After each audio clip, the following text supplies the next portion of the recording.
I'm making this video in honor of my son, Tyler, who took his life in December of 2025. And I'm making the video as if Tyler were still alive and listening to it, because I wish somebody would have made this video. I wish somebody would have done something to open up a conversation. Every generation has madness that happens. And to make the madness stop, it takes somebody or multiple people to get involved and to do something productive to make it stop.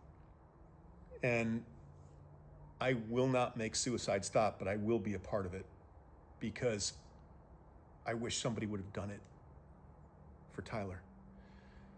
And when it's my time to go and it's my time to take that last breath, I want to look back on my life and say, did I do everything that God expected me to do, even in tough times? And by doing these videos, the answer is going to be yes. I did everything I could. You know, I don't blame people who didn't do it. I don't blame people who lost somebody. It's a horrific existence. I don't blame them for not doing this. It's hard. The grief is indescribable. I mean, picking up the pieces and gluing them back together, you're not the same person. And I cry every day. We had such a tight relationship, my son Ty and I. And his brothers, we were just the tightest family. And I'm going to be transparent here, and I don't want to offend anybody, but I also want to be transparent and honest. I thought people who took their life were goth, dysfunctional families. Shame on me, I know. I wish I was educated. I wish I knew more, because I would have had more conversations with my son, which I'm having with my other two kids right now. But the people who have been through this, I'm going to encourage you to be open, talk about it, because until we talk about it, it's going to happen over and over again. And I don't want to see anybody that I know go through this. I don't want to see anybody go through this. As far as Tyler goes, we were so tight. We would watch 80s movies, and he knew every 80s song. He could even hum the instrumental parts. Like, it was Austin Powers. We loved Austin Powers. We loved Spaceballs. I would jokingly, if we'd be cooking together, or having an old fashioned together, I would say laser beam, and he would go like mini me, and because everybody called Ty my mini me. And now I wake up in the morning and he's not here. And just to take a breath is an effort. And how do you move? How do you function? Yet we do. And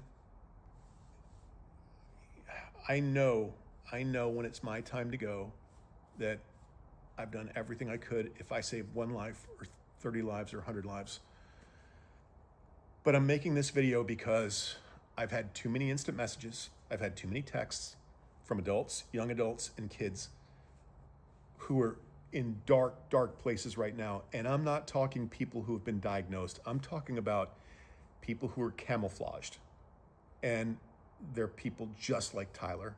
And again, just like I always say in these videos, if you're watching this and you messaged me, I'm not going to out you. I'm not going to say your name. I'm not going to do. I would never. You're talking to me in complete trust, and I'm trying to help you the best I can. But honestly, there's too many. If I talked about every single person who texted me, it would blow your mind if you saw my phone with how many people are suffering right now. And these are people who are just, intelligent, well-spoken, articulate, athletic. And I think the problem is, like, when I was young, I to this day, I still have social anxiety. When I walk into a big room, even my wife knows this, I have severe anxiety. And to where my heart beats, and people who know me go, oh yeah, that's not true. It is the truth. And I hide it, but I've learned to live with it, and it's not a big deal. But when I was young and I started doing speeches, I would be in a fetal position, complete anxiety attack, just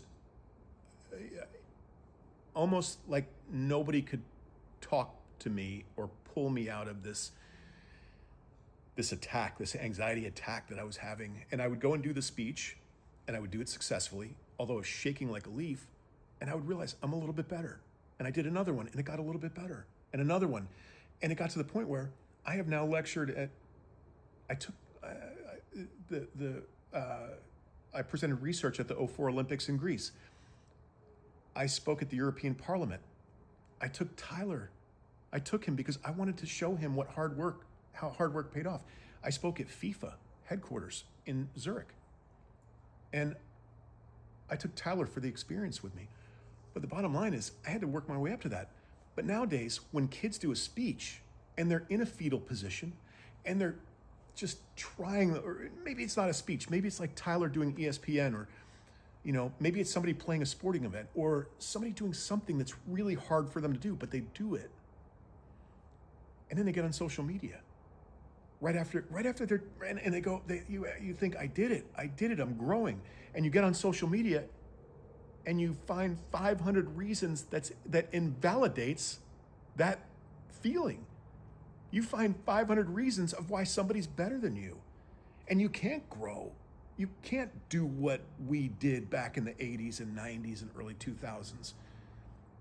Now it's almost impossible, to be proud of yourself and see yourself grow. Because social media tells you why somebody did it better. So how do you mentally grow? And these kids, 25 and under, are dealing with this mess. And so in talking, I took Nick hunting this past weekend. We went hunting, quail hunting, and we had a lot of good conversations. And when we were young and we didn't have social media, we talked to our parents, or the parents would talk to us. They'd say, how's school? How's this? How's that? And we would answer. Well, we didn't have social media. So when we would answer, we would actually give answers, like we would talk. But now, kids don't talk as much. So when the parents ask the kid, how was school? Fine.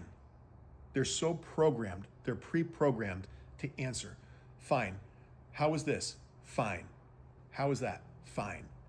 When it's really not.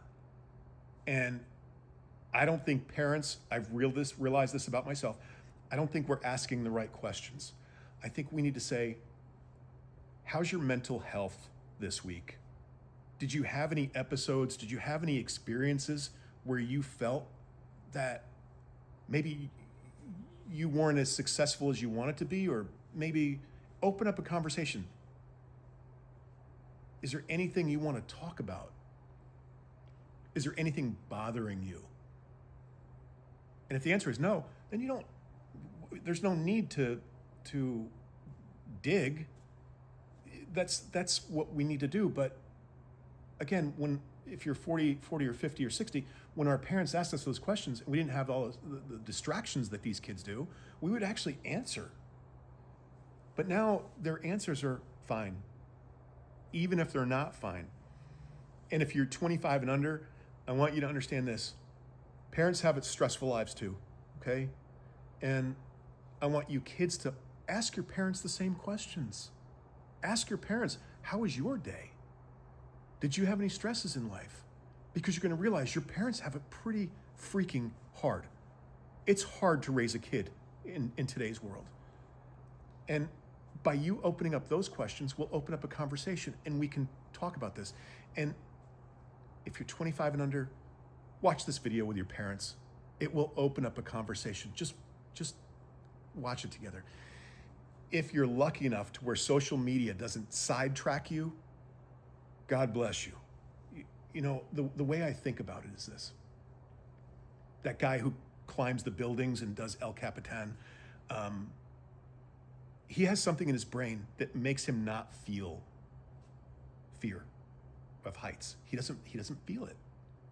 And whatever part of that brain he has, most of us don't have, right?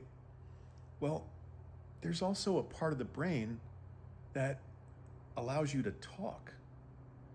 And some of us have it and some of us don't. There's a part of the brain that allows you to put the social media away when you need to and prioritize your life. Some of us have that and some of us don't. See, the list is like this. It's like this of if you put every single kid and you go, okay, how do we dwindle down? How do we find the needle in the haystack, the ones who are going to take their life? And if we could only know how brains were wired and we could start crossing these off, if we could only know how kids open up and talk, we could cross more off. And until we do that, it's not going to happen. So what I'm suggesting is let's start having real conversations. And parents understand your kids and kids understand your parents. You both need to ask the same questions. But some of you who are watching this and you've texted me and you've instant messaged me and you've told me you've tried to take your life, some of you multiple times. And some of you say, and I'll say, well, you need to share that. More people who take their lives feel like they're alone.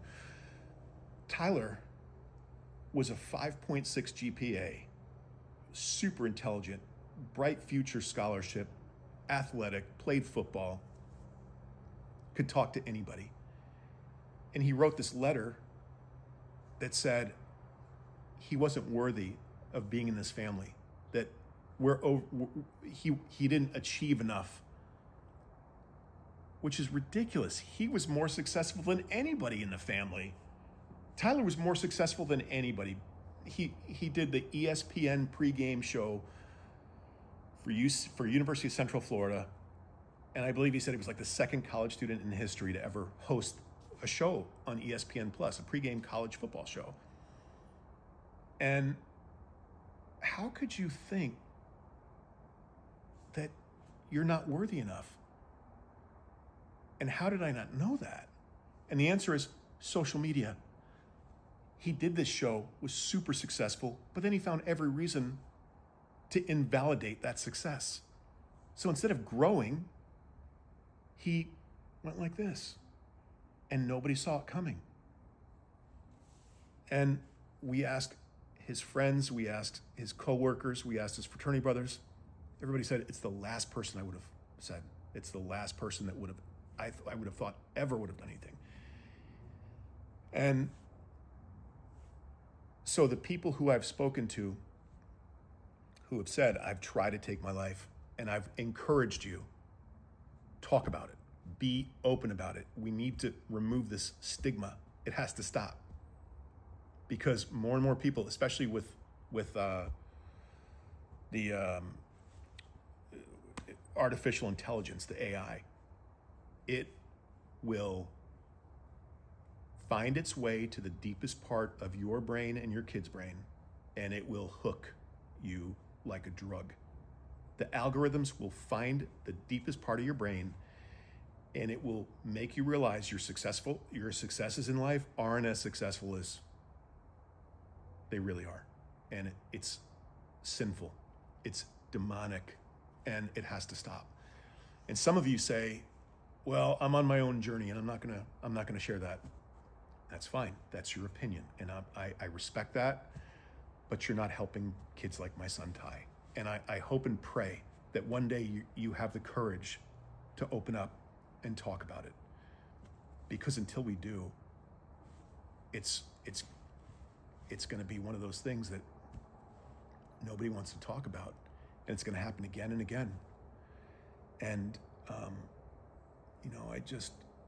like I said, every day for us, if people who know me know how tight my family was and how much fun we had. And like, there's no way this could have happened, but it did. And it will happen again. And I look at the news and I see there's a football player and then there's Martin Short's kid. And, I'll be honest with you. I wish I could be as articulate as an admiral talking about making your bed, or I wish my delivery was as good as Matthew McConaughey, but I'm a grieving dad. And I want to get to as many people as we can. This cannot happen again. And I'm letting my kids, my 2 kids who are still living, see this before it got on social media, because this is what we've been talking about. And, you know, I'm sharing what I would say to my kids with all of you. And, you know, I hope we can make a change, but until we start talking about it, it will happen again and again. And be on the lookout for people. You know, if their room is messy when it was never messy, or they're drinking more when they never drank, or they're smoking, or they're vaping when they never did, they're suffering from something. Okay? Ask your friend. Just say, hey, how's your mental health? Do you have anxiety? Do you have social issues? And see what they say. And if they do, open up a conversation. And I hope we can make this world a better place by opening a dialogue and talking to one another, because the sadness that I experience is indescribable. And if you've already gone through this and you lost a child and you know what we're feeling, I could tell you this. Some people will give you advice, and it's from a good place. And some people will give you advice who have been there and they've lost somebody. And they will tell you, don't go through the what ifs, don't go through this or that. And the reason why they're saying that, and when they say it to me, I know it's coming from a good place. I know these are good people and they're trying to help me. But they were in a dark place and they remember how painful that was. And they don't want you or me to go through that. So they're going to tell you, don't go there. Look, that's part of grief, okay? You stay there as long as you need to stay there. If it's too long, you'll know it's too long. If your friend starts saying, hey, what's wrong? Get help, but understand, your journey is your journey. And sometimes you're gonna cry, sometimes you're gonna say, what if? Sometimes you're gonna say, why didn't I do this or that? And remember, it's your journey. And somebody who says, don't go there, just remembers the pain. They remember the pain they went through, and they don't want you to go through that pain. But the bottom line is they went through it, and now they're on the other end, but you need to go through it, and it's painful. And if there's anything that I can help with, message me. But just remember, we have to open a dialogue. Kids, when I say kids, 25 and under, talk to your parents. Ask them, how's your mental health? And you'll be surprised what your parents say. It's stressful raising you kids. It's really stressful, especially when you're in your teens and early 20s. You know, we just want the best for you. Parents want the best for you. And parents, talk to your kids. Just open up a conversation. You have no idea. The parents have no idea how stressful it was, because we didn't have social media. We didn't have all the distractions. We didn't have all the apps that these kids have. And we have no idea what it's like to be them. But the more we talk about it, the less it happens. We're starting the Tyler J. Patton Foundation to prevent this from ever happening again. Our goal is to stop this. If you're interested, we don't have a website yet. We just had our first meeting, our first board meeting. If you're interested in this, just put in the comments something, let's stop this. And I'll make sure you get notified. And hopefully we can slow this down, or maybe in a perfect world, stop it from ever happening again. God bless you all.